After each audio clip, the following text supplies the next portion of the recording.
Hello, this is Lauren Cornelius and I play Dodo Chapler on Doctor Who for Big Finish. You're listening to the Doctor Who Collectors Podcast.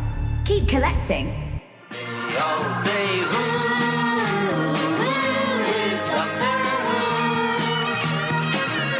Where is he from? What does he do? They wonder who is Doctor Who? So I ask you, who's Doctor Who? Welcome back to the Doctor Who Collectors Podcast, the podcast that explores the expensive world of Doctor Who collecting and all merchandise. I am Larry Van Mersbergen, your host. I've been collecting Doctor Who now for 41 years. I had the honor of opening one of the first Doctor Who stores in Chicago that exclusively served Doctor Who fans. This was back in 1984, and we called it Bundles from Britain. Of course, things went on to bigger and better things over the years. I sold it to my partner, who started the Visions conventions and eventually Chicago TARDIS, and now runs a company called Alien Entertainment. That took a lot of years and continuation, but some of the Bundles products are still with him. We were mentioned, of course, in a wonderful book called Red, White, and Who, the story of Doctor Who in America. A lot of good friends of mine wrote that, and Bundles from Britain lives on page 384. Every collector should have a copy, and you can find a convenient link to buy this on the front page of our website at DoctorWhoCollectors.com. We are a part of the Direction Point Doctor Who Podcast Network. You can find a lot of great Doctor Who podcasts at directionpoint.org. If you are a Doctor Who podcaster, join today and become part of the great ranks including Time Streams, Police Box in a Junkyard, the Doctor Who Target Book Club, Traveling the Vortex, and the Old Doctor Who Show. For more information, go to directionpoint.org. And of course, speaking of links, things I include in every episode, because of this particular podcast, you can start at any episode that you wish to listen to. Two great resources for collectors that are absolutely free include timelash.com. And when you go there, select the TARDIS library, and you can keep track of all of your Doctor Who books, vinyls, Betamaxes, videos, CDs, some calendars, and things like that. And you can set up a wish list or a want list. In some cases, there are links to Amazon where you can buy some of these items. Unfortunately, his eBay connecting tool doesn't work anymore, but it's a free site, and I want to give special thanks to Mr. Dan O'Malley, who runs that site. If you need to do some research on Doctor Who items, I use it quite a bit myself when I'm doing research for a show. I go to the Howe's Transcendental Toy Box. Now, you can get the books, but I think they found that they were publishing books, and then items made by, for Doctor Who were coming out faster than they could publish the books. So it's best to set up a website, and that website is doctorwhotoybox.co.uk, and run, of course, by David J. Howe, who's a great friend and one of the best resources for collectors. He's answered many questions, sometimes at conventions when we couldn't figure out what this little Dalek toy was, and he wrote back, oh, series this was this color, this was this color, and this was this. It was just amazing. So, if you're looking for great Doctor Who items at great prices, now, breaking news here, Alien Entertainment has exactly what you need, and right now, I believe they just bought 4 Doctor Who collections, so check their website. They're slowly getting these items up on the web if you're looking for some odds and ends, or things that came out of the 80s or the 70s. That's, going to be happening very soon, so keep an eye on that. You can also select free pickup from the store. If you're in the Chicago area, you should be able to visit their Lombard location, and it's a wonderful place to go. It's a very nice store. Mr. Gene Smith owns and operates that. Of course, Mr. Gene Smith and I were partners in the Bundles from Britain days. They're open Wednesday through Saturday. Visit alienentertainment.com for store hours. You can also find some great Doctor Who items at Forbidden Planet, which is one of our sponsors. And you don't need to go to their website. You can just go to my website at DoctorWhoCollectors.com, select Doctor Who merchandise links. And, of course, don't forget our own eBay store. We've got lots of stuff open, Target books and some goodies that were extras or donations or things that I found that I didn't need. So I'm happy to share those with other collectors. All proceeds from the eBay store benefit the podcast. In addition to all of our podcasts posted and all that information on merchandise, we also have one of the only complete guides to Doctor Who hardcover books. We list every book in publication order, including books that were published by Miller and White Lion and Nelson Doubleday and Aeonian and Amarone. So it's important to have a complete guide to all those classic hardcovers. Now that Chicago TARDIS 2021 is behind us, we are now counting down to TARDIS 2022. The guests we have so far listed are Sylvester McCoy, the second Doctor.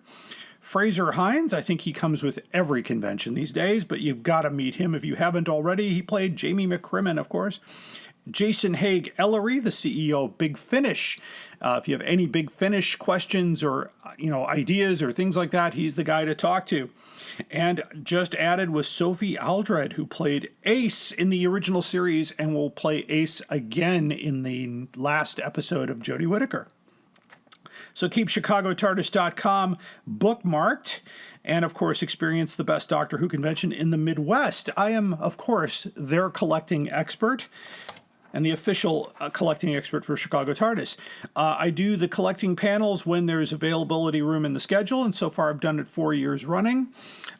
If you missed any of those, you can see what it is I do, because in 2020 we did a virtual convention, and the first panel up was Doctor Who Collecting, and you can watch this video for free either on the Chicago TARDIS YouTube or Facebook page streams, or go to YouTube and select and search for Doctor Who Collectors Podcast. Find our channel. Our podcasts are posted there and some select videos. On our playlist is the Doctor Who Collecting video from 2020. Special thank you to our sponsors. We've already mentioned Forbidden Planet, and don't forget Bags Unlimited Incorporated, our sponsor for collection protection. You can find more there at bagsunlimited.com. We get small percentages of sales from Forbidden Planet items on our webpage, and those, of course, benefit the podcast.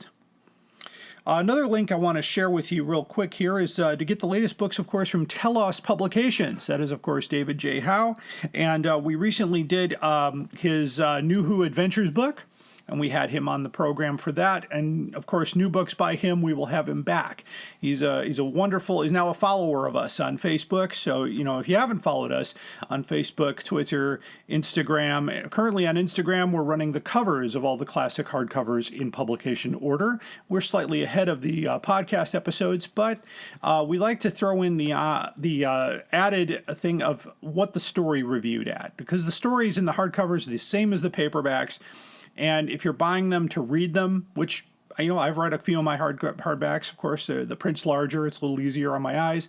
You might want to know what you're reading.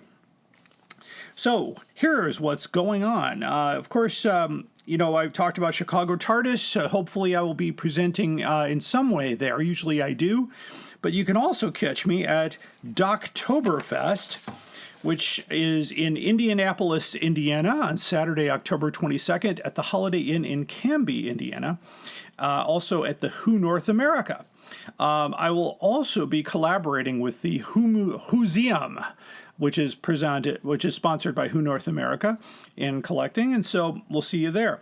I'll also be at Chicago TARDIS 2022, and tentatively, I will be at Consinity 2023 next February, presenting Doctor Who Collecting.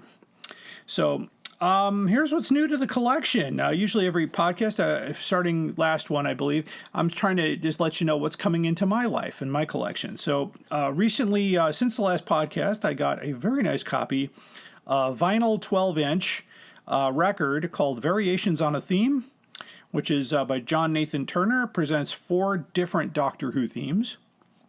It's very cool. I also just received Out of Time 3, the CD from Big Finish. That's where the 10th Doctor meets the 6th Doctor. It's a great story. I won't give you any spoilers there. I got an ex-library copy of The Talons of Wing Chiang, which sadly was not in time for today's main story, which is about 1978 hardcovers. It's one of those issued. This particular copy, though, has the first few pages ripped out, so it starts right with the story on chapter 1, so the title page and the copyright pages are missing. Technically, that makes it a book that is illegal to sell, but, I guess the cover is still there. And the dust jacket's in mint condition, so it's really not a bad find. I also have a nice ex-library copy of Enlightenment that came in. It's in really, really good shape, very little wear and tear. It's a shame I couldn't find one of those in this country because I used to sell those, but they all sold out. So that's how that goes. If you would like to share with us something new with us, of course, you can post it to our Facebook page at Doctor Who Collectors Podcast, and or you can let us know by emailing us at drwhocollectorspodcast@gmail.com. So, on today's show, we continue our coverage of the classic hardcover books with the year 1978. Long time ago, and as always, my guest will be Tony Whitt. I want to thank our patrons. If you'd like to see exclusive video material, including today's episode with Tony Whitt, although Tony doesn't appear on camera himself, the hardcover books that we show and the covers we show do. So go to our Patreon page at patreon.com/Doctor Who Collectors Podcast altogether and select the $15 level or above. If you want to just do 1 month, pay $15, watch all the videos, and then quit, go right ahead. But that money does help keep us on the virtual air. Of course, Tony is the host and producer of the Doctor Who Target Book Club. So we want to thank him for supporting us and our efforts as well. So, moving on. If you would like to support us elsewhere, we can be supported at Podbean. So you can go to drwhocollectors.podbean.com and click the Become the Patron button to support us at any level. And speaking of money, we are still raising money to bring Doctor Who legend Peter Purves to our podcast. He, of course, traveled with the first Doctor and played Stephen Taylor. He also went on to be a presenter on the show called Blue Peter. Lots of Doctor Who episodes and things that happened on Blue Peter as well. But he traveled with the Doctor for a brief time, also played 2 roles in The Chase. If you didn't know that, you might want to look that one up because he played a cowboy figure in the first episode before becoming Stephen Taylor in the 6th. But we're looking to raise, and this is a true story here, we're asking to raise exactly what his agent is asking for, which translate in US dollars to $271. So that's all we're asking for. We're not trying to get rich on this project. We just would like to bring him on. And the reason they're asking for this is that, Peter Purves is a retired actor. He doesn't get a lot of money in from his projects, a little bit from here and there, but we want to support our aging Doctor Who actors and keep them going, of course, so we don't want to leave them behind. So I would love it if one person just came on and said, here you go, here's $271. I want to hear Peter Purves. That would be great. You can just go to our website, drwhocollectors.com, click donate. There's a PayPal donate button there, and just put Peter Purves in the box there, wherever it says, what is this for? Make sure you send it to us, as a donation, so there are no fees attached. And of course, we'll mention you as a sponsor of that podcast. Our theme song is Who's Doctor Who, composed by Barry Mason and Les Reed, performed by Fraser Hines. Also on that recording, we have Jimmy Page playing guitar from Led Zeppelin. By the way, Mason and Reed, either together or individually, also wrote other songs, including Love Grows As My Rosemary Goes, It's Not Unusual, and Everybody Knows. Fraser has told me that this is a great song that never got popular by 2 expert songwriters and some amazing musicians on the recording. You can hear this podcast, of course, almost anywhere you get your podcasts, including Stitcher Radio, iHeartRadio, Amazon Music, Audible, and Podbean, and wherever other podcasts are provided. We are a Direction Point Network podcast at directionpoint.org. We're going to take a quick break, and after the break, we will, of course, have our collection protection main story and most outrageous offer. Stay tuned.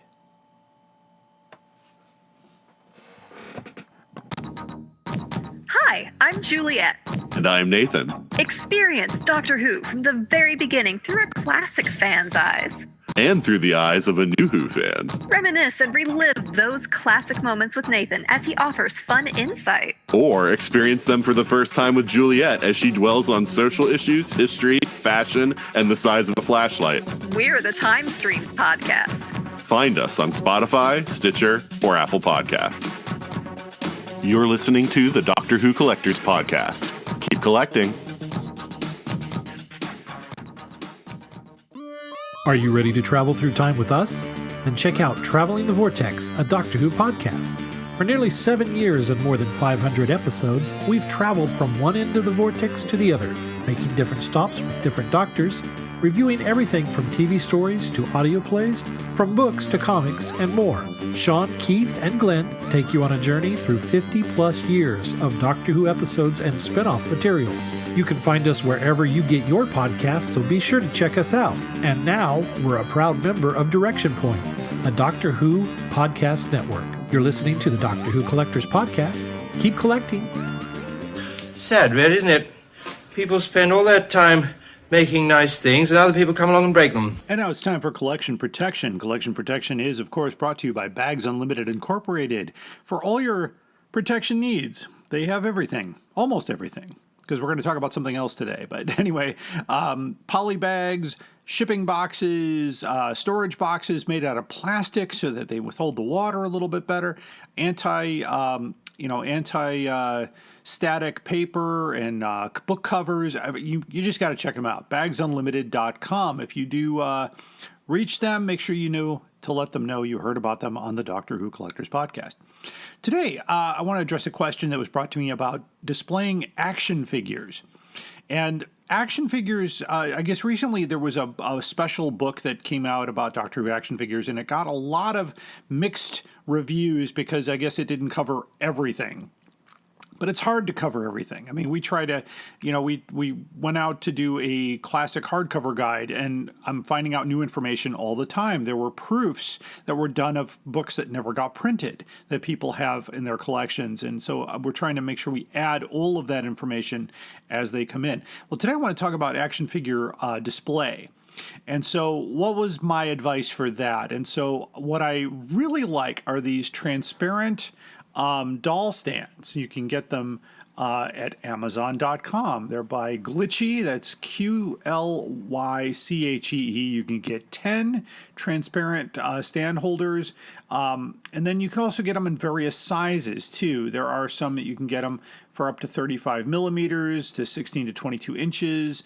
And, you just basically, the doll sits in there, and there's a little kind of a holder at the top to keep the doll standing straight up if you want to display them. I also use one for my my original sonic screwdriver from Spirit of Light. It's the first sonic screwdriver that was ever made. It still works without the packaging, though, because the packaging was pretty flimsy. It was a plastic bag with a cardboard thing at the top, made in Taiwan. I don't remember what they sold for, but I got it back in 1985. And it's a nice way to display that, so it's not laying down on a shelf, that kind of thing. You can use them for other things as well. I've got a couple of those Patrick Troughton model kits that were put together, and they sometimes do stand on their own, but it's nice when they have a little bit of support. So if something happens or you knock a nail into the opposite wall, it doesn't fall down and break. So the doll stands, like I say, you can also find them at Hobby Lobby. You can find them and distribution. Just Google doll stands, transparent doll stands for display holders and all that. And those are really nice. You can also get them in black or transparent. I like the transparent because they don't show. But that's how you would display your action figures. I have a few, not very many. I never, got heavily into those, but I have from Dennis Fisher. I have a Doctor Who, Tom Baker. I have a Leela and a Cyberman, and I've got a Jodie Whittaker action figure still in the plastic package, so that's going to stay there. Anyway, thank you for your questions. If you have a question about collection protection, I know we are planning to do a video edition for our Patreon to repairing a dust jacket. I have a 1965 Dutch hardcover of Doctor Who and the Daleks, and the dust jacket needs a little bit of attention, and you can do that with special tape that you can buy at Bags Unlimited. It's a book tape. It's very safe. It's acid free, and it will make it'll basically take care of small tears, any chips in the dust jacket to kind of make it so that it can last longer. It doesn't devalue the book at all to take care of it. In fact, some of the book covers that I've encountered from ex-library copies have kept the dust jacket in mint condition. So, thank you so much for listening. This has been Collection Protection. Up there is the scanner, those are the doors, that is a chair with a panda on it. Sheer poetry, dear boy. And now it's time for the main story. This is a continuing coverage of our classic Doctor Who hardcovers that we've done now for at least 3 previous episodes. We've covered the years 74, 75, 76, and 77. Those are the imprints of Universal Tandem, which happen to include Allen Wingate and Longbow. So today we start in 1978, where the Allen Wingate imprint has been completely lost or gone or whatever they did with it. And we start now with Longbow W.H. Allen, which is also a head scratcher since they reserved Longbow in the past for reprints. But the first few books out of the chute here have Longbow on the spine. And so we'll go from there. So that's what's going on. W.H. Allen takes over the imprint and will, by the middle of 78, will be the only imprint on most of the Target books, with the exception of one final reprint in 1979. So it begins strong like previous years and ends weak like previous years. So it's not sure as we go forward, we don't know what kind of management was going on during this time, that they were pushing a lot out the door fast and then, we can't afford to publish anything in December. I'm not sure, but we'll figure that out. There were 15 hardcovers published in 1978, and which were a total of 7 reprints and 8 new publications.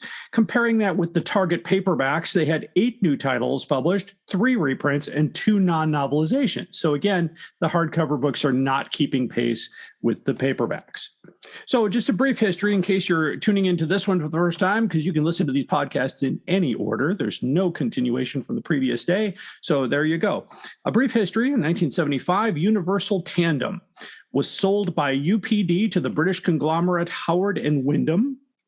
And the company was renamed Tandem Publishing Limited before being merged with the paperback imprints of Howard Wyndham's general publishing house, W.H. Allen, to become Wyndham Publications Limited in 76. During 77 and 78, the Wyndham identity completely got phased out, and Tandem was completely phased out in 1980. Surviving titles from the backlist are now published under W.H. Allen's principal paperback imprint, Star Books. The Target imprint survives until 1993, though in its later years it was used exclusively for Doctor Who novelizations, and today the Target logo is used on BBC publications of newer Target books.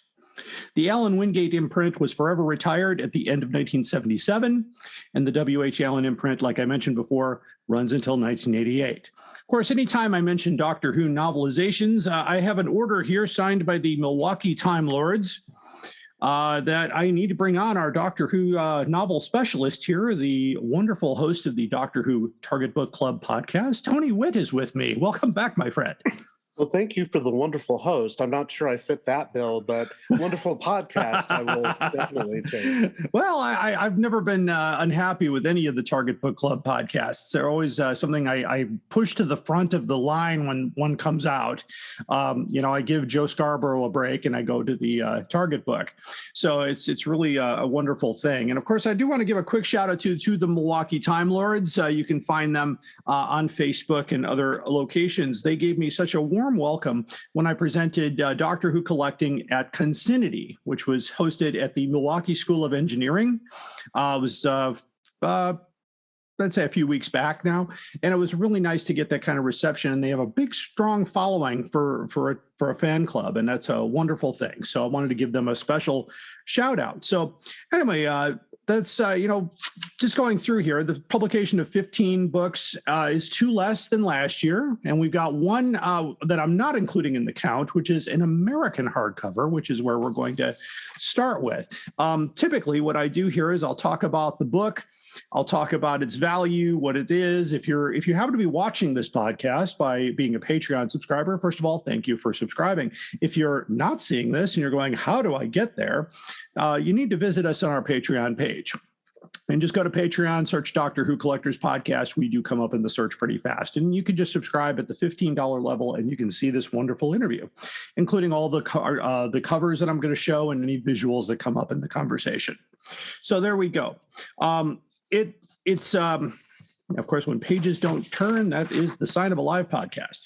So these hardcovers, of course, are extremely sought after today, and it even gets better because, Tony, I'm going to ask you to hang on at the end of the podcast for the most outrageous offer because you're going to love it. Okay. Sounds fine by me. So, because it's totally related to not this particular year of hardcovers, actually it's the 76 year, but one sold at such an astronomical rate, everybody's jaw dropped when it happened, and we followed it carefully. A bunch of us collectors online looked at this and went, who did that? And it's even getting more crazy out there because they're now appearing in the searches are proof copies of Target books that were edited by whoever did the editing, the unbound proofs. You saw that too then. I did. So, and then David Howe chimed in. He's got several that he's kind of thinking he might want to get rid of. So watch that space, everybody. And as far as hardcovers, you might have to start a GoFundMe to help buy these, but nobody's going to contribute, so don't bother. And they can be found in a couple of different ways. You can find them in ex-library condition, which means they were once part of a library collection, either public, private, or college, and were either pulled or stolen from that library. Or you can find a non-library edition, which is generally a retail version, one that was sold in a bookstore, a book fair, book club, or retail or direct from the manufacturer. In some cases, copies of hardcover Doctor Who books were sent to reviewers, and those have come up for sale. And we'll talk about more of that later. None of the titles that we're going to talk about tonight were distributed in the United States, except for the very first one we're going to talk about, which was done in the United States, but nobody knew about it. So there we go. So 1978. Tony, any good memories of 1978? None whatsoever. Okay. Though now that I'm doing the YouTube channel, that 70s review, I know that Wonder Woman would have aired during that time, and so would The Incredible Hulk. So yes. Probably lots of good or fairly good television for the time. But apart from that, no, not really. my big memory was in third grade. My teacher was extremely adamant in December that when we come back from holiday break, that when we start doing a heading on our papers, that we put 1978 on there. And of course, nobody heads their papers anymore. Right. And my friend is an English teacher as well as a podcast host. So I'm just, when I say head your papers, all my younger friends out there go, what is that? Anyway, in 1978, Tom Baker's first 4 seasons as the Doctor were sold to PBS stations across the United States.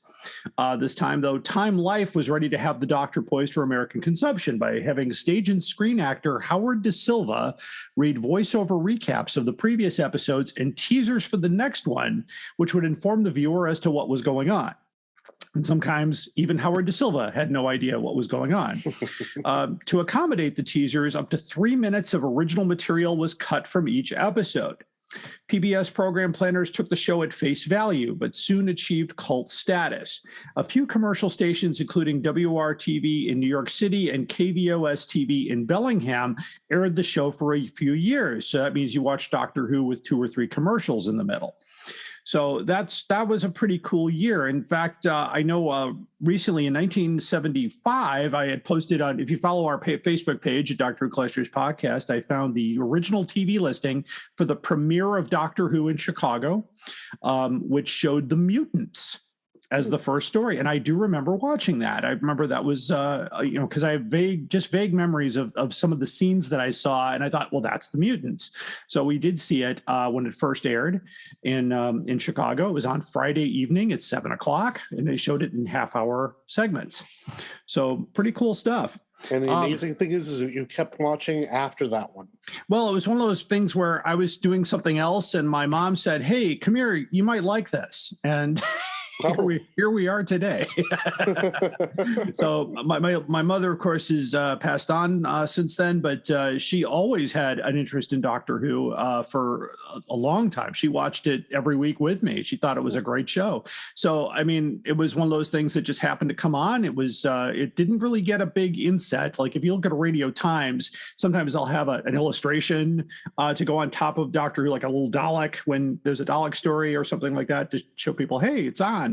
And in America, it just said new premiere Doctor Who, and then had a very bad, I would say, a perfunctory like listing, probably the listing that they got from the media release of what Mutants 1 was. So and of course they went in some strange order, because the next story was like Mind of Evil. And they kind of went, I think what they didn't know what the order was. They just got them and did, okay, this story was here and this is how they arrived in the cans or whatever, however they did it. But of course, if you want to go to YouTube, and you can find people who have captured some of these Howard Da Silva introductions, and some of them are included on some of the DVD releases and special features, I believe. Is that right, Tony?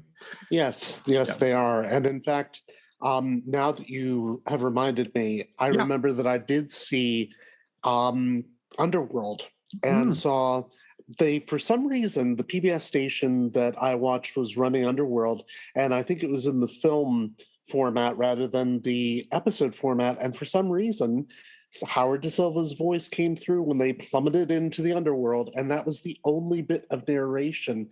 And I remember at the time thinking, the hell is this? Why is an American narrator coming in at that moment? Is it going to happen again? And it didn't. Which is just bizarre. And then sometimes you find those editing errors in the film as well. I know one of my most famous editing errors that actually it still is in still most of the prints was in Day of the Daleks, when you hear the right. And it's like in the second episode, it's like they forgot to take it out. And I thought that when I first saw it in the full film format, I thought they just left it in, but I saw it separate. They left it in there too.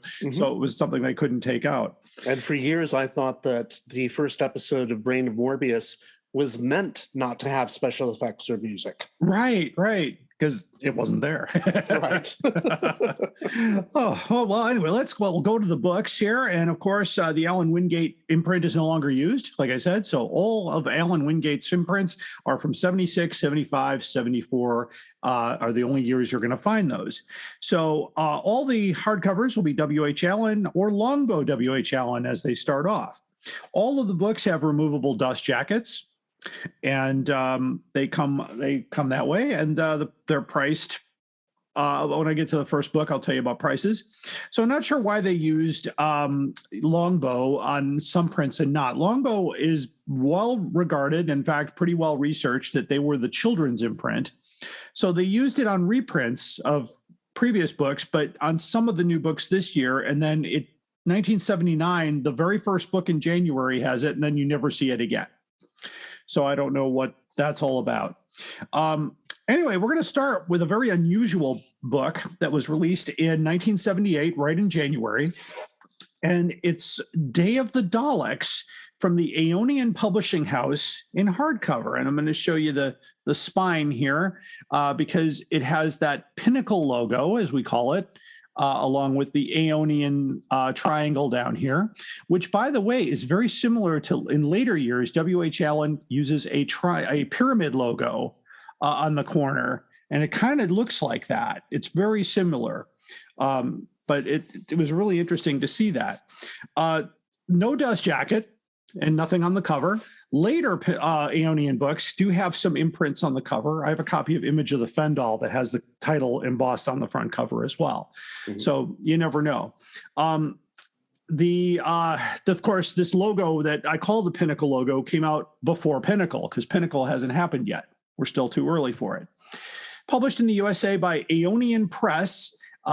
Despite this being only one of 2 novelizations published in the 70s, Aeonian Press would republish this and publish 6 further novelizations in the 80s. So just to kind of give you a little bit of information, we're going to do a dramatic reading from our favorite book, Red, White, and Who, the story of Doctor Who in America. They do interview the owner of Aeonian Press. I know Stephen Hill had told me that he had talked to him, and he wasn't very clear on some of the facts, but they start off by saying around 1979, a small reprint publisher known as Aeonian Press in Mattituck, New York, printed 2 limited edition hardcovers by Terrence Dicks, The Day of the Daleks and Doctor Who and the Giant Robot.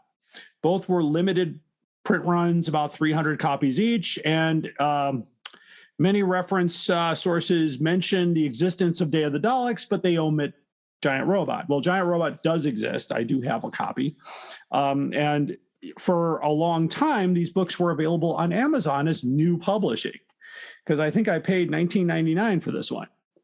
So now, of course, it's gone. Right. You can't find them at all. But it was the best kept secret of a publication, because nobody knew about it. And I certainly didn't know about it in the 80s. I didn't know about it until maybe 5 years ago. So have you been aware of these Aeonian publishing, Tony?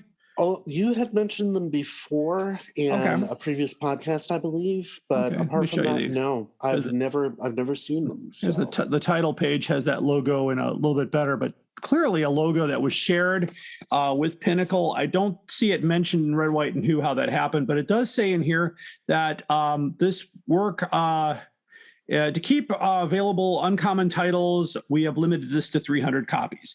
Now, it is also rumored that more than 300 copies were done. We have no idea. So it's hard to trace. The company no longer exists. In fact, it got sold to somebody else who renamed the company Amaron, which is why if you look this up somewhere, you might see it as Amaron instead of Aeonian. But Aeonian is the first publisher, and there are other titles out there by Aeonian. If you go to Abe Books and type in Aeonian Publishing, you'll get a bunch of other books that came out, not necessarily the Doctor Who ones, because I check every once in a while, and none of those ever come up. So that was the first one in America that no one bought, because they were still for sale on Amazon up until recently. It's a really interesting thing. So going over to W.H. Allen, the first book out of the gate here, we get a reprint. And it's a second edition of the Dalek Invasion of Earth, which I'm not going to show because we actually went through that one already. So this reprint, not easy to find. Good luck. I don't have one. I have a first edition. I do not have a second. So good luck in finding that one. But next in January, we get a new book here, Doctor Who and the Mask of Mandragora, written by Philip Hinchcliffe with the cover by Mike Little, and has the W.H. Allen Longbow imprint. I'm going to see if I can get that up there. You see it says Longbow W.H. Allen. So it is not a reprint. This is a first edition. This corresponds, of course, to the paperback release the previous month, and this would technically be the paperback was a 77 release, but the hardback came out a month later. The price was £2.95, which today would be £15.35, and in US dollars would be $19.04. Brand new. So not a very cheap book. So it's a very expensive book. Today, this book would fetch about a minimum of $200. It's not that hard to find. I've seen several of these for sale. And of course, the jacket, of course, has the back cover blurb on the inside flap, and the later flap has a wonderful picture of Philip Hinchcliffe and a little biography about him. So I already know where the thoughts are going, because Philip Hinchcliffe is not a favorite author of the Target Book Club. No. So what were the ratings on this book? Nothing against Philip Hinchcliffe himself. He's a wonderful man, but not the greatest writer. We covered Mask of Mandragora in episode 90, and we had Eric Gulbranson with us on that particular episode. And Eric Gulbranson is the host of another podcast on our same network. Oh, yes. He gave it a 2.5. Dalton gave it a 2.5, and I gave it a 2. So this is one of the few times I gave something a lower score than the guest did. Wow. And yeah, we found just as we had with Seeds of Doom, rather. Right. That he tends to leave things out of the book that are important, and it's not exactly prose that sets the world on fire. Gotcha. Yeah, not the greatest. Okay. Yeah, and unfortunately, he has a few out this season, so it's one of those. And next in January, we have reprints. By the way, folks, on the reprints, we're not going to ask Tony to do ratings because they've already been done. Just look at the previous episodes, or if you need to, look up those episodes of the Doctor Who Target Book Club. You can find out more at directionpoint.org, the network we both belong to. So the next book is a reprint of Doctor Who and the Pyramids of Mars. And I actually have the reprint here. This is a second edition of Doctor Who and the Pyramids of Mars. And it has that Longbow, it's hard to see the camera there, Longbow W.H. Allen by Terrence Dix. We're not sure if the sales supported these reprints or they couldn't keep pace. But titles, just noting that titles that came out in paperback a few years ago, such as Day of the Daleks and The Cybermen, will not be published in hardcover for a few more years. So I was not sure why they didn't get a hardcover treatment with the original artwork on the cover, which would have been nice to have, but they didn't go that. Instead, they started reprinting books like The Pyramids of Mars. Now, there's nothing really, the back of the book is blank on both the first and second editions. So you have to look at the spine. It'll say Wingate on the sign. If you're looking for a first edition, it'll say Longbow W.H. Allen if it's a second printing. And of course, the first page of the book does say here, first published in 1976, second impression 1978. So you can find out more about that. And that is a wonderful Chris Achilleos cover, by the way. And when we talked to Sadie Miller on the program, this is one of her favorite covers. And I don't know if Chris Achilleos' shop is open yet. I know they were reorganizing and trying to get somebody to take over that, because he did it all himself. But all those prints, he still has those to publish and all that. But his wife, his widow, Tasha, told me that they were looking for somebody to take over that, and they would get that up and running, because that did produce a pretty significant income for the family. And I told Sadie that make sure we can get you, hopefully we can get you a copy of that poster, because there's not too many covers that feature Sarah Jane. Right. So very sad there. Next, of course, another reprint. It seems like we're putting all of our money into reprints, and we get another reprint of Doctor Who and the Web of Fear. And this is the second edition of Web of Fear. I do have that one. They just, it's just one of those things. They the same price as everything, same exact dust jacket, except for the Longbow W.H. Allen on the spine. So that's that wonderful Chris Achilleos cover of the Web of Fear. So there we go. Next, we have a page that is upside down. Anyway, that Web of Fear, if you're looking for a second edition, I've seen it for $200, slightly more in any condition. So you just keep looking out there, keep your search handy. By the way, if you do an eBay search, and eBay is kind of a murky water these days, but you can do a specific search for W.H. Allen, Longbow, Wingate, and then save those, and then find an email address that you don't mind having lots of email go to, because eBay will send you lists of those searches every day. And I have a few set up myself just for research, but you will get listings. Like, I'll know when a new W.H. Allen book comes out. I'm like, oh, that's going for that. So it's a good way to keep up on that. Next, we get a new book finally, Doctor Who and the Face of Evil by Terrence Dix, with a cover by Mike Little. This time around, January, pretty big month. So a new budget. And I always think that Simpsons episode where Homer runs for trash collector and the guy that plays the incumbent is Steve Martin, but he has this whole musical number with new, shiny new trucks and new uniforms, and the mayor comes in and goes, "You've successfully blown your entire budget in one day for the year." Simpson, you idiot. You spent your entire year's budget in a month. Your department's broke. Oh no! So I don't know if that's the case, but we did get a new book here. The book is by Terrence Dix. We love Terrence Dix. They've got the blurb in the front part there, and of course it's the same photo of the late Terrence Dix here. And the book is by, I'll just slide it forward slightly here so you can see that it is a blue cloth bound book. And this one's in pretty good condition, actually. This is a non-library copy, by the way. So lucky to get a hold of that. What was the score on this one, Tony? That was episode 93. And for that one, we were all impressed by it. In fact, Dalton gave it the lowest score, but he gave it a 3 out of 5. Oh. Allison gave it a 3.5, which is unusual for Allison because that's high for Allison. Yeah. It is. Yeah. That's the same score that I gave it. Okay. Because we were all very impressed with that book. It translates to the page extremely well. And this is one of those situations. In fact, we've just had 2 Louis Marks stories back to back, and it tells you what somebody who can actually novelize a book can do with a Louis Marks script, because I think it's Louis Marks actually. Yeah.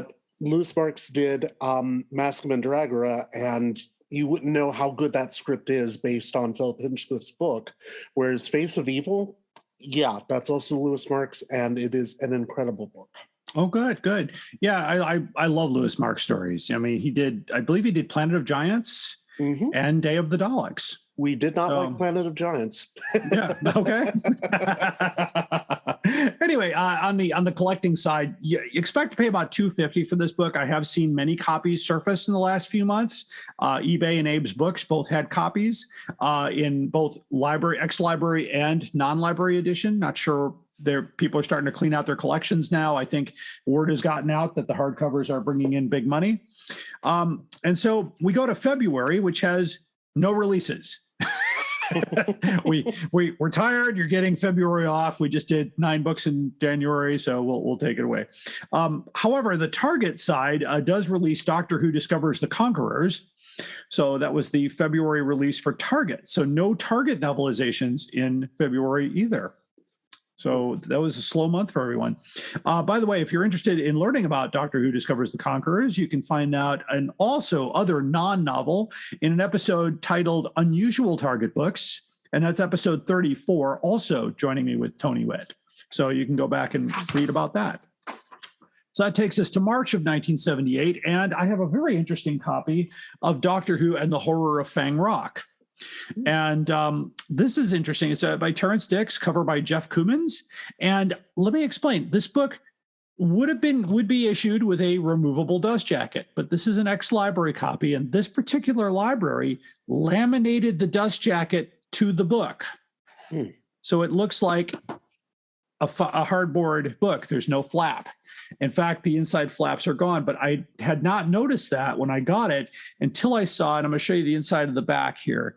You can kind of see where they folded over and glued it. And it's all glued together. They actually cut it off a little bit because you could see the Longbow W.H. Allen was cut off at the end, so they could basically laminate this down. So it's a completely laminated book. There was no safe way to remove it, so I thought I'll just leave it. It seems fine. This particular book here, basically, I don't know. I know I've read this and I did enjoy it, but what did the Target book think? For that one, episode 96, and in fact, it was not long after the last one. Dalton gave it a 3. Allison gave it a 3. I gave it a 4. And we were all across the board fairly impressed by it. I was most impressed by it because whenever Terrence Dix is novelizing one of his own scripts, it's generally a very good book. That's not always going to be the case. I'm looking at you, Five Doctors, but it does happen. I think Five Doctors was a different animal, though. Oh yes, because there was numerous rewrites with that. Because originally, they had Tom Baker in there, and then he's like, "No, I'm not doing it. Oh, gotta change the entire thing. So otherwise we'd have to have him parachuting into the tower because they used every entrance to the tower for the other doctors, including Transmat. So that would be, how does he get in, through the sewers or through the, I don't know how they would have done it. Anyway, if you find a copy of this as it's supposed to be with the dust jacket and all that, you might pay a little more. I've seen it for $500 or more. This copy cost me $20 US. So I've had it for a number of years. In fact, I think I had this book before I knew it had a dust jacket because it looks like a laminate book. And we don't do laminate books for a few more years yet. So it's an interesting, I like showing this one off because it's a real interesting way that library copies have. It's like I have a Pinnacle copy of Seeds of Doom that's technically a hardcover because they did the same thing. They bound it and then laminated the cover on top of the book. So I just thought it's interesting. I love interesting things. Next, of course, in March, we've got a reprint, Doctor Who and the Carnival of Monsters, the Caveable of Monsters. Can't talk tonight. It gets a second printing with the Longbow W.H. Allen imprint. What I'm holding here is a first edition, just for visual here, and that does have the Wingate. Allen Wingate, I'll show there, Allen Wingate. So this is the first edition.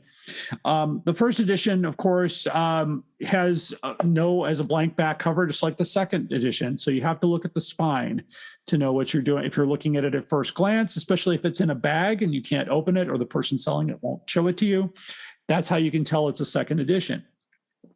The second edition, of course, has that. Same price of £2.95. And we're not going to get a rating on this because we've done it already. Expect to pay a little bit for these. The Carnival of Monsters reprints are not very easy to find.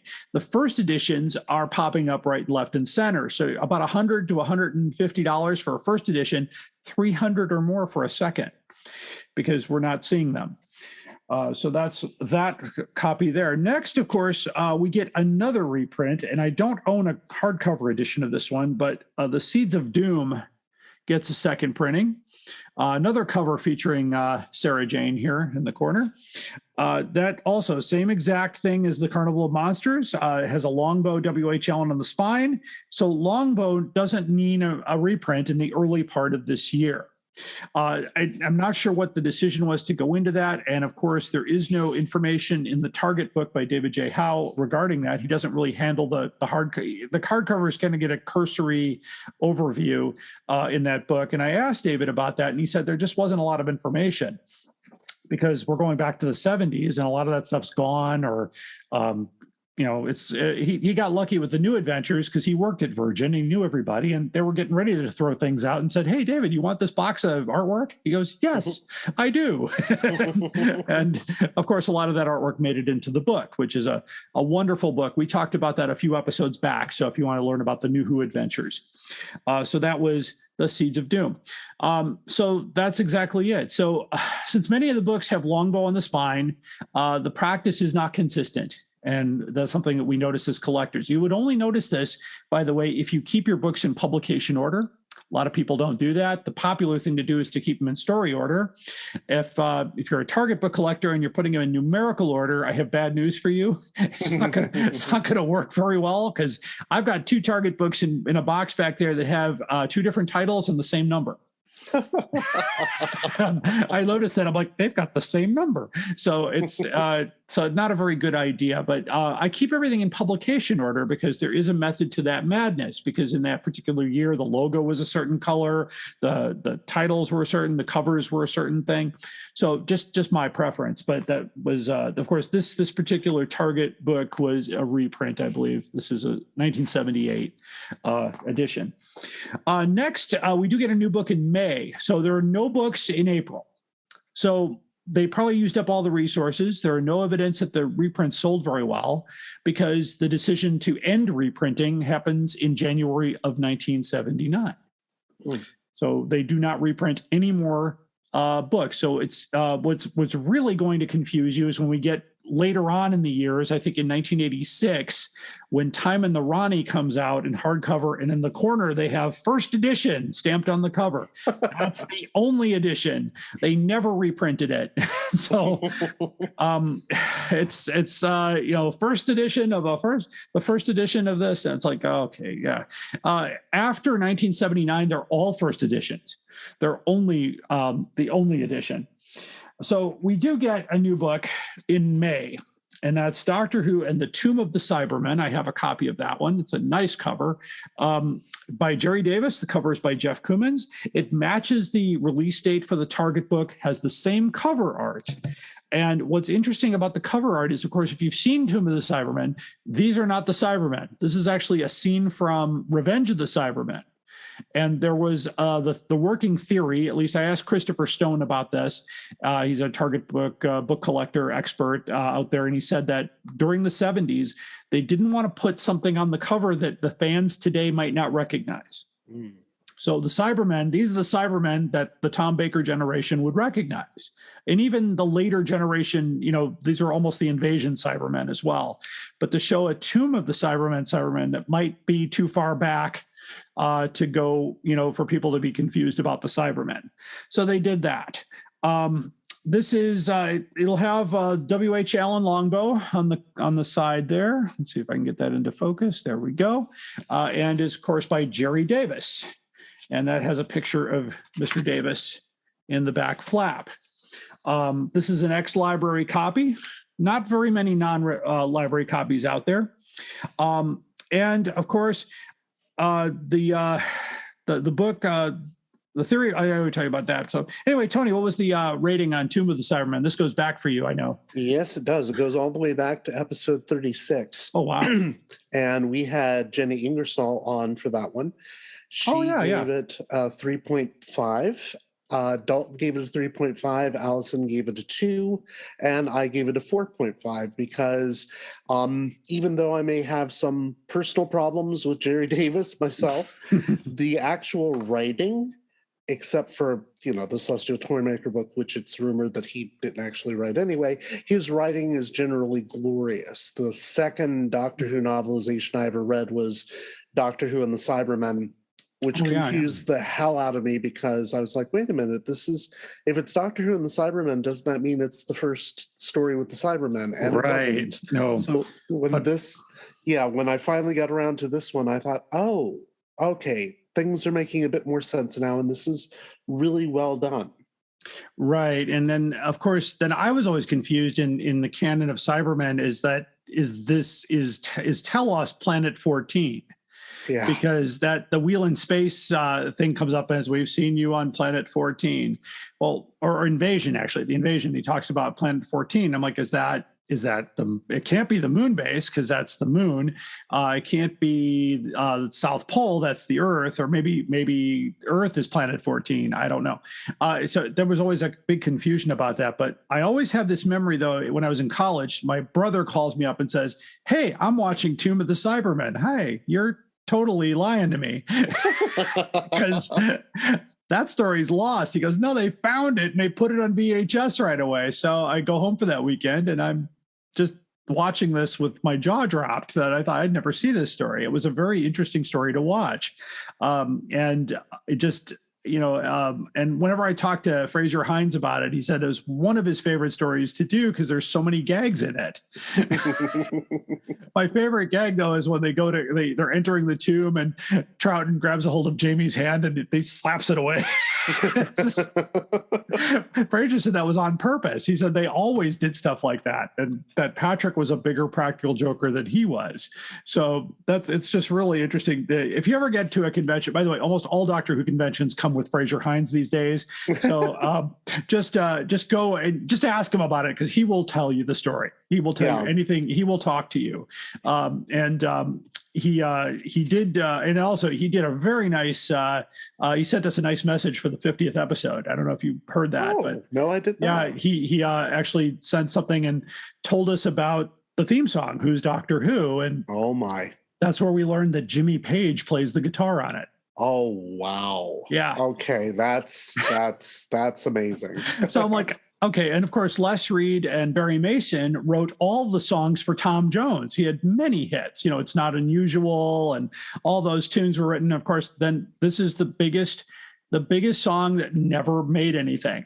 And it had all these heavy musicians on it. I guess some other guy, somebody Whitehead, played drums, who was with the a group called Lady Marmalade, which was a Scottish. Yeah. So there's that, and then Jimmy Page of Led Zeppelin played on it. And I'm listening to this, going, that guitar's all over the place. Now it makes sense. And Fraser was like, it was the biggest flop they wrote. Well, It's still not the biggest flop ever done of a Doctor Who single with a huge amount of musical talent behind it, because Doctor in Distress is coming down the pike. Oh, yeah, that's true. And I still have my 12-inch version of that. And I remember, and there's a video, go to YouTube. Yeah. It sold well, but it's still a flop as a song. Oh, yeah. Especially if you want to hear Anthony Ainley sing. Or poor Nicola Bryant. Nicola Bryant, yeah. She just not great. And Colin Baker does okay. Yeah. I've got to I got to get Colin to sign my record next time he's in town. It's just one of those things. It's like we did We Are the World, Feed the Children, and Doctor in Distress. Well, that takes us to June of 1978. So on the anniversary, we are recording this episode in mid-June. So we get a book called Doctor Who and the Time Warrior. I do not have a hardcover edition, although I have one on the way. Found one. Okay. Wasn't too bad, too. It was about $120. So I thought, okay, that sounds good. And the cover, of course, by Jeff Cummins. He did a lot of the artwork that year. It matches the Target book release. It came out at the same time. This book is still on the Longbow WHL and imprint. Not easy to find, but if you're persistent, like I am usually, one will pop up. And it did. Before this, I haven't seen one in 25 years. And my original estimate of my notes here was $600. So no, I'm changing that. You can find one for as little as $125. So not too bad. It is also a very favorite story of mine, as being the first appearance of Sarah Jane Smith. And first time you see a Sontaran, and they're still relevant today. Anyway, this is, of course, Terrence Dix. So what was the official rating on the Time Warrior?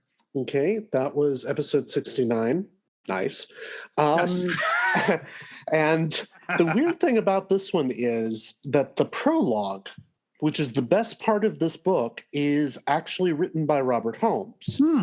The story goes that Robert Holmes took the commission and went ahead and started writing it, and then realized, I really don't want to do this. So he handed it over to Terrence Dix, which is why that prologue is glorious, and the rest of the book is Terrence Dix. So based on that disconnect, Allison gave it a 2. Based on how good the prologue actually was, Dalton gave it a 3.5, and I split the difference and gave it a 2.75. And it's like a 7-page prologue too. So yeah. Oh, it's lovely. Yeah, just I actually liked the story. I remember, it as being, of course, the final season for John Pertwee. It was a very nice story to watch, and a very young Elizabeth Sladen, who actually, but prior to that episode, played a cop on a TV show. She played a PC, a WPC, in a drama series. And that clip was on YouTube. I actually found it I do share it on my website. So I want to see it, because we shared it with Sadie Miller. She had never seen it.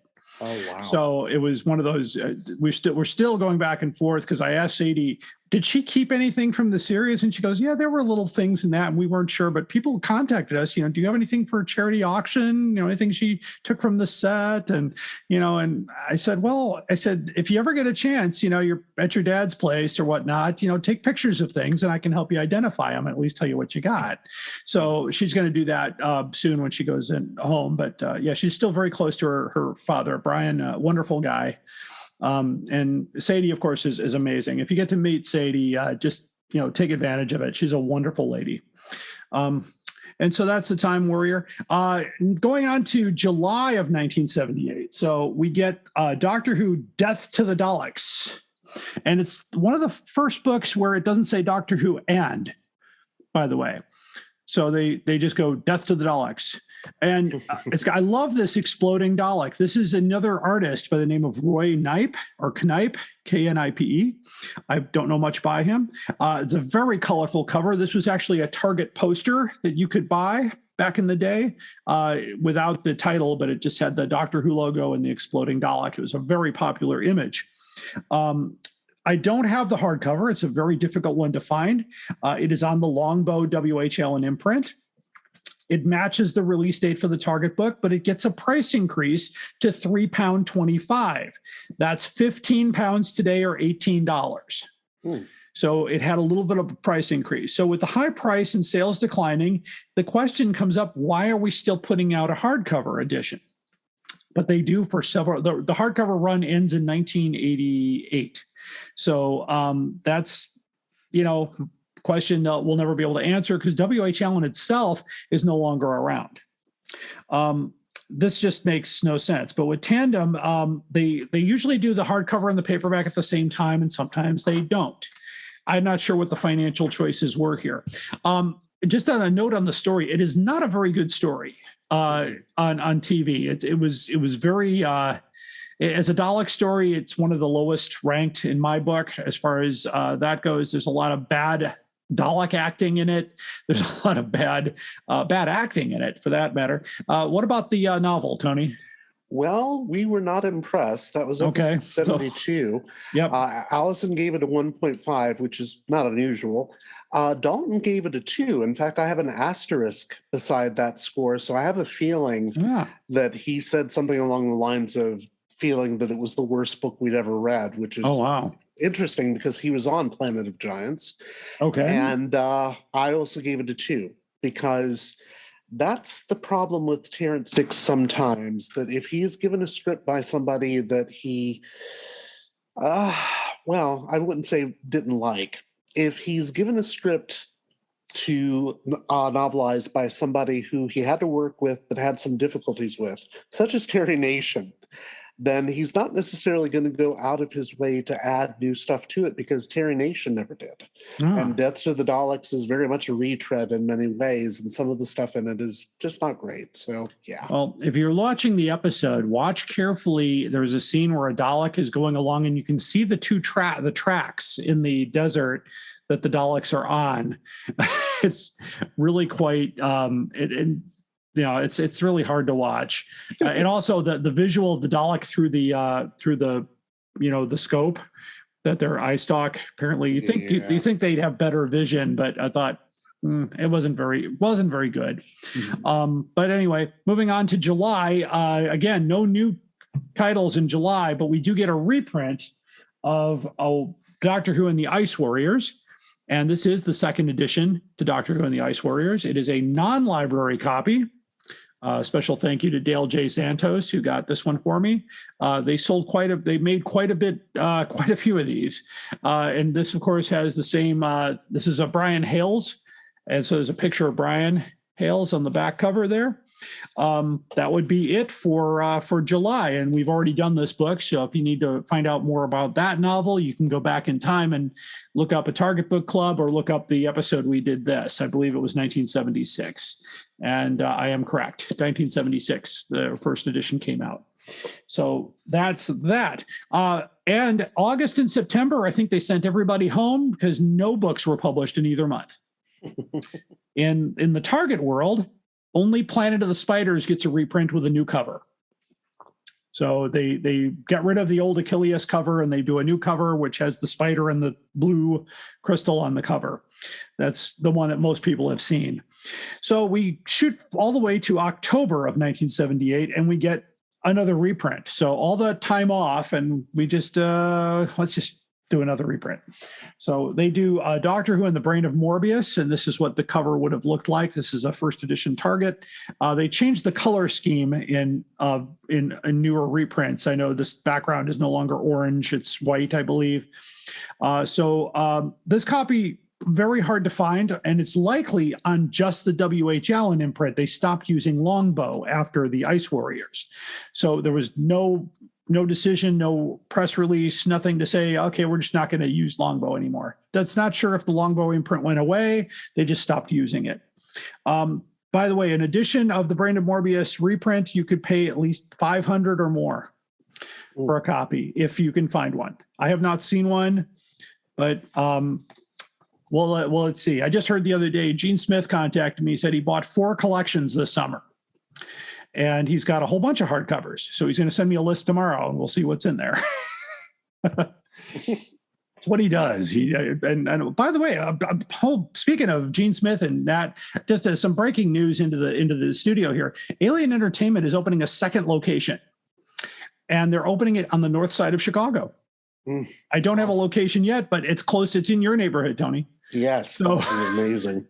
so all that that's what it kind of makes sense, because he said he was on this he was on a trip where he was buying a bunch of I don't know if you ever see that show on the Discovery Channel where this guy drives this old truck and he goes to antique stores in the South and he finds things that are absolutely worth a fortune, pays like little money for it, and that's what he goes out there and and I know I've referred people to Gene before too, but by the way, if you want to get rid of your entire Doctor Who collection, just contact Alien Entertainment. Go to alienentertainment.com, hit the contact button, and you will get an honest appraisal and a good price for your collection, because he will buy the whole thing, lump sum, lock, stock, barrel, whatever you got.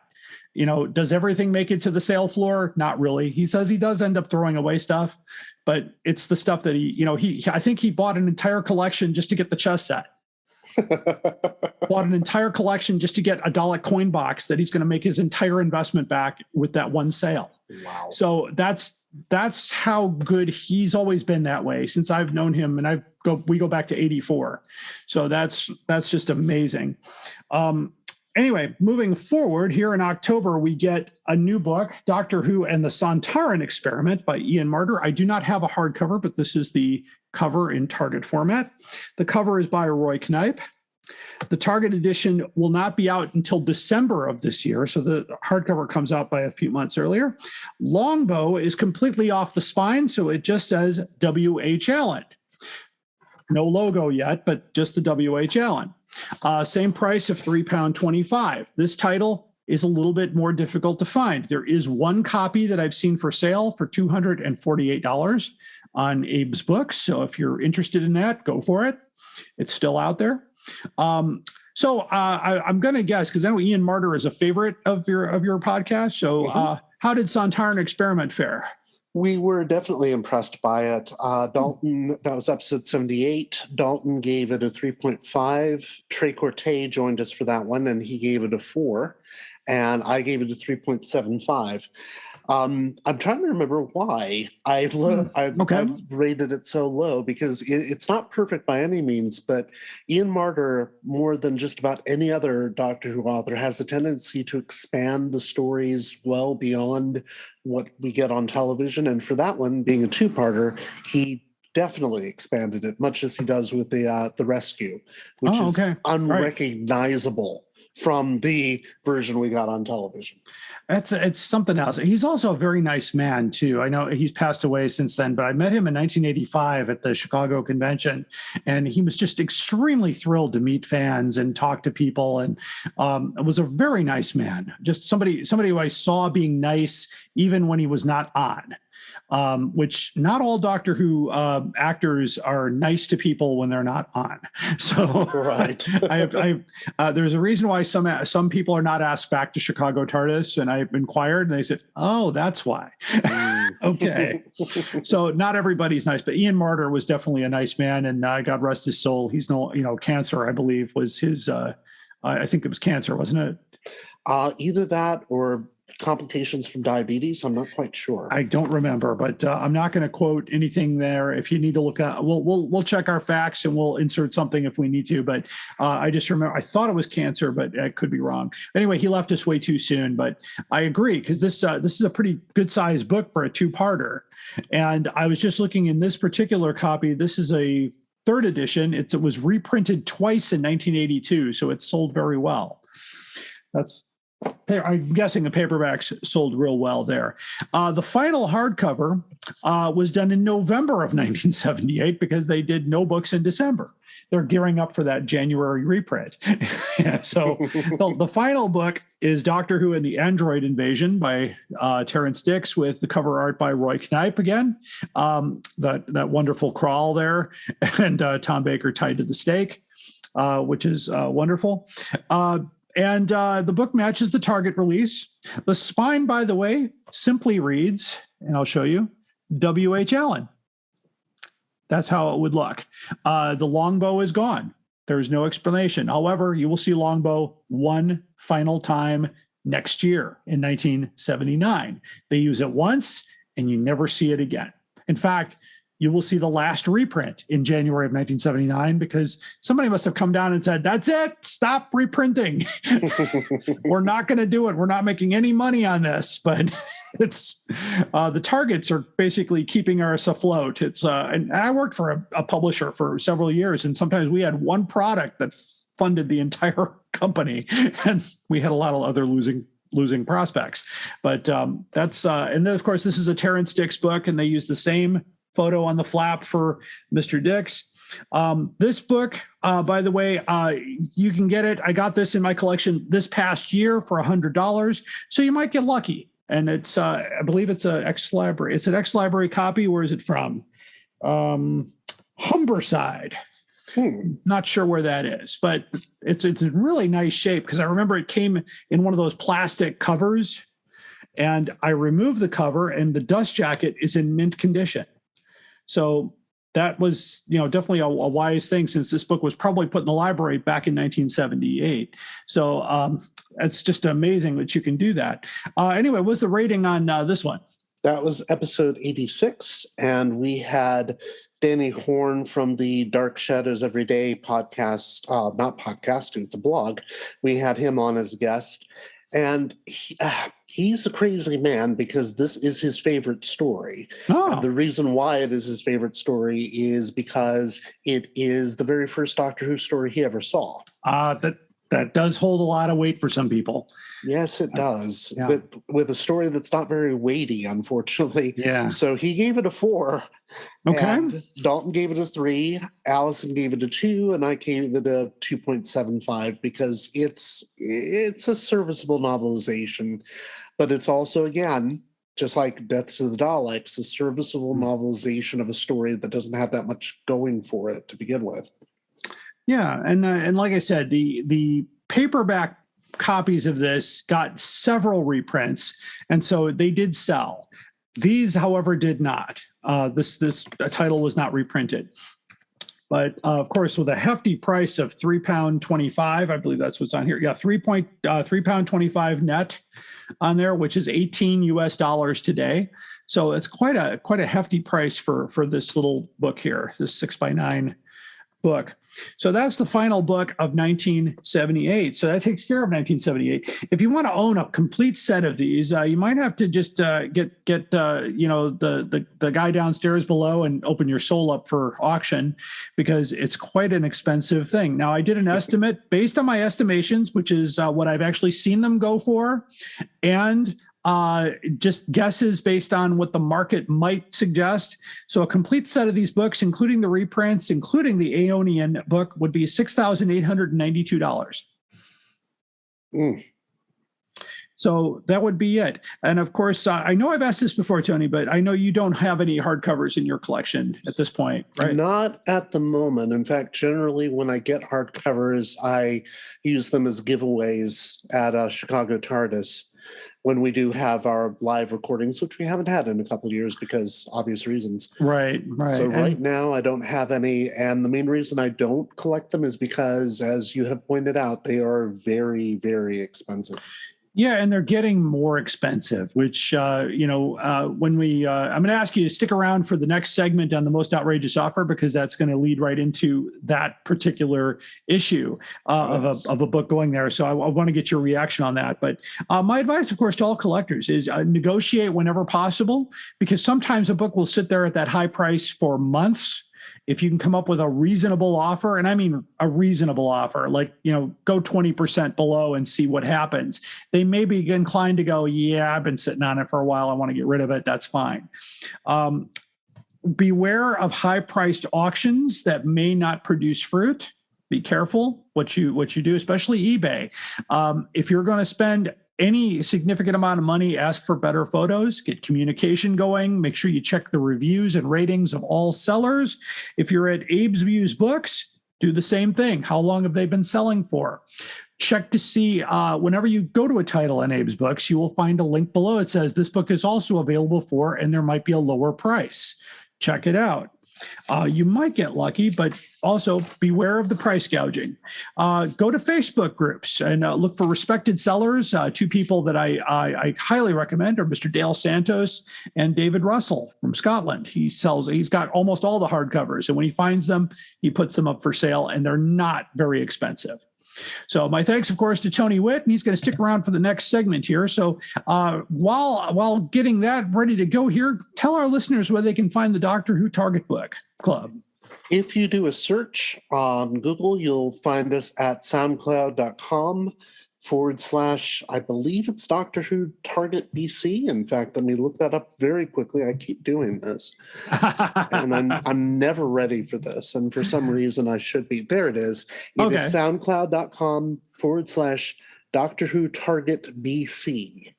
And you can find us there most directly. But if you listen to podcasts through iTunes and other providers except for Spotify, you'll be able to see us there too. Sounds good. And you can also find this podcast as well as Tony's podcast at directionpoint.org, where we have all the network podcasts under one roof. And you can find other great podcasts there as well, like Time Streams and Traveling the Vortex and Police Box in a Junkyard. So do check that out. Of course, we're going to do a continuation of this series somewhere down the line. Later this summer, we will have the classic hardcovers of 1979 and all of those releases there. You can follow us on Instagram at Doctor Who Collectors to see the full cover of all the hardcover books. I am posting them in publication order. Got a lot of replies from Andrew Skilleter in the later years. He's telling stories about how he was rushed to do the cover for the Crotons, by the way. And so that's why it looks real airbrushy and kind of, he was really unhappy with it. He said it was not finished. He said, oh, we need it now. That's a shame because it's better than the book. I know. Yeah, the cover is great. Book, not so much. Of course, if you have any photos of the books we talked about or want to provide proof of life of any second or third editions we don't talk about, send us an email at drwhocollectorspodcast@gmail.com. You can find the entire hardcover guide at our website at drwhocollectors.com. Tony will be with us, so we'll be right back. There is no plot. I am being completely honest with you. And now it's time for the most outrageous offer. Tony is with us again here for this because this was a real interesting one here. This was an eBay auction. You may have seen this on Facebook, Tony, but someone was selling a copy of Planet of the Daleks hardcover non-library edition. Right. It sold, and it sold for $2,647.19. Oh, that is insanity. The gavel came down. I actually have to say I called it wrong, folks, because I put right on the post, this won't sell. There's no way.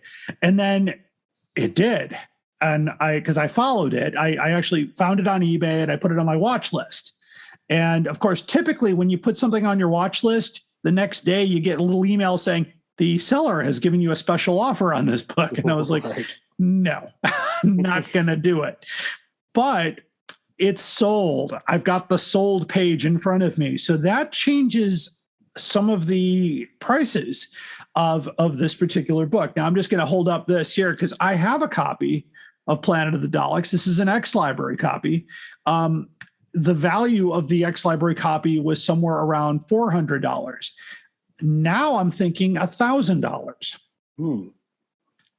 I'm not really seriously thinking of selling it, but it kind of makes it really hard for somebody who has one of these to go, well, if he got $2,600 for a non-library copy, I could surely get $1,000 for this one.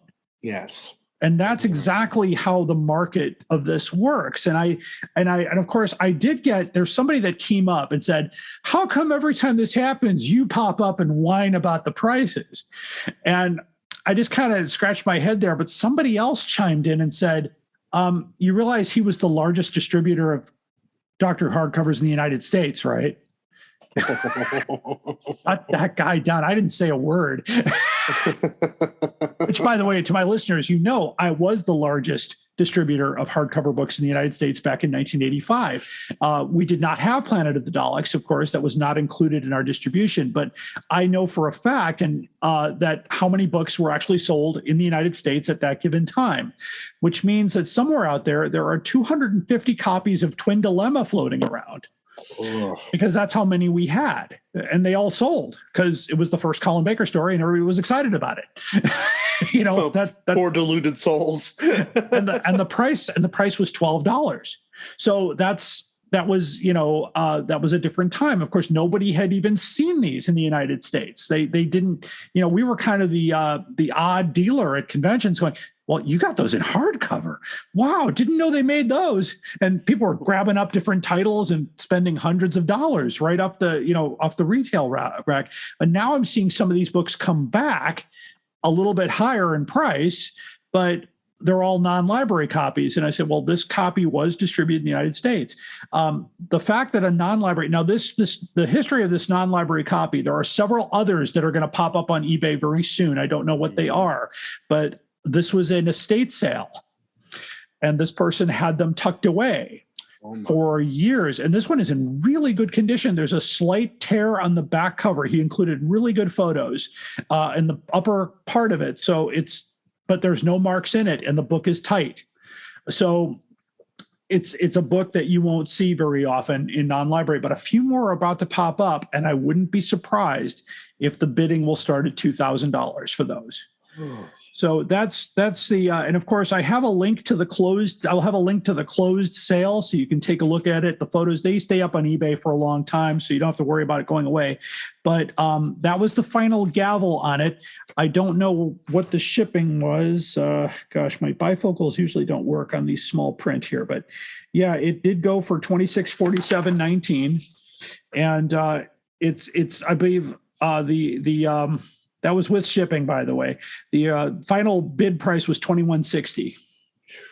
So it's absolutely, I don't even know where it went or who bought it. It's private, but someone, I hope, as far as that goes, $2,000. That's more than my mortgage. That is almost my property tax payment, one payment.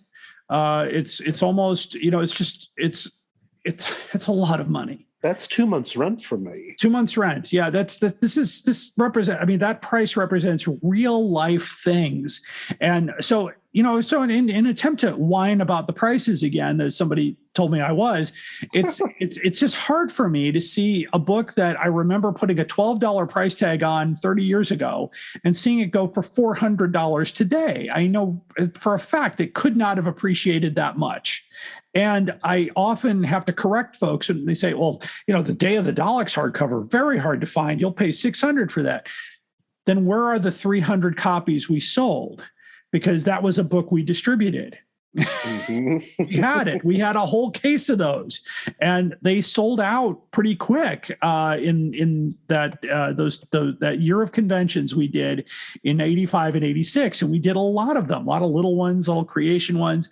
In fact, there was one we did at Elk Grove Village High School. Was doing a Doctor Who convention, because I do remember that one real well, because it was Gene and I and one other person that ran the table, and the fire alarm went off and Gene refused to leave. They're going to have to carry me out of here. Because he was worried about somebody stealing, which, by the way, today, and it's a founded fear, but in fact, at Chicago TARDIS, a security guard usually sleeps in the dealer's room. Yeah. And that's, there's good cause for that, because, it's a lot of money. Doctor Who is big business. So that's the most outrageous offer. And that concludes the Doctor Who Collectors Podcast. I want to first and foremost thank my guest today, Tony Whitt. Thank you so much for being here, my friend. And thank you for having me again. Always a pleasure. You're welcome. And by the way, anywhere you get your great podcasts, you can find those out there. Direction Point is our network. On our next episode, I'm pretty sure this is going to be our next episode. We are going to do a discussion on Doctor Who plates and flatware.